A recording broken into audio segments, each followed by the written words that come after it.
Set aluminium માં ઘણી variety હોય છે. જો આ ઝેડ સેક્શન છે, મોટા વાળા મંગાભાઈ નું 25x3 નું છે ને.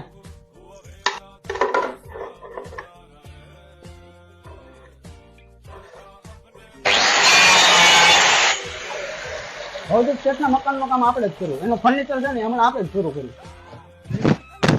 આ સોફા ફ્રેમ ફર્નિચર નું કામ આપણું નથી, આપણે ખાલી એલ્યુમિનિયમ નું જ કામ કરવી છે. આપણે છે ને મોસ્ટ ઓફલી ઘરનું ફર્નિચર છે, દરવાજા છે, બારી છે, એનું જ કામ કરવી છે. સેટ આ હોટલના દરવાજા હોય ને, મોડલિંગ દરવાજા, એના 30-40 હજાર રૂપિયા થાય, અને તમે ખાલી આ સંડાસના દરવાજામાં ભાવ તોડો છો.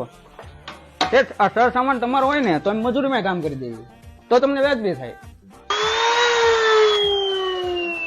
સેટ અમારું કામ જ એવું છે, તમે જેટલો ગોળ નાખો ને એટલું ગળ્યું થાય.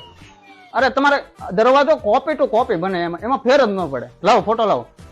સેટ 4x6 નો દરવાજો બનાવી નાખો, એ તમારા બાથરૂમમાં કમ્પ્લીટ ફિટ થઈ જાય. સેટ જેવો આઈટમ ને એવો ભાવ હોય અમારો. આપણે રસોડાનો અલગ રાખશું અંતર માપ, એમાં કોરા ટેન્શન લો. એમાં જો આ ફરમાઈકો છે એ રસોડામાં નાખી દેવું. એટલે આ કટર કોણ લઈ ગયું? વારા ઘડે કટર ગોતવાનું, કેવલા રાખલા કટર આપે. હવે નરુ શેઠના ઘરના દરવાજાનો મિજાગરો નીકળી ગયો હોય ને તો આપણને જ બોલાવે, કેમ કે એલ્યુમિનિયમ નું કામ મણારમાં આપણે જ કરવી જોઈએ. તમે આબરૂ ખોહો આમને મારી, આ તમને કઈક બીજા કામે મોકલવી ને ન્યાય અમારા આવા તમે ધંધા કરીને આવો. એ ઉસ્તાદ, ઓલો સિલિકોન નો કોણ ક્યાં ગયો? વારા ઘડી અમારે ગોતવાનો.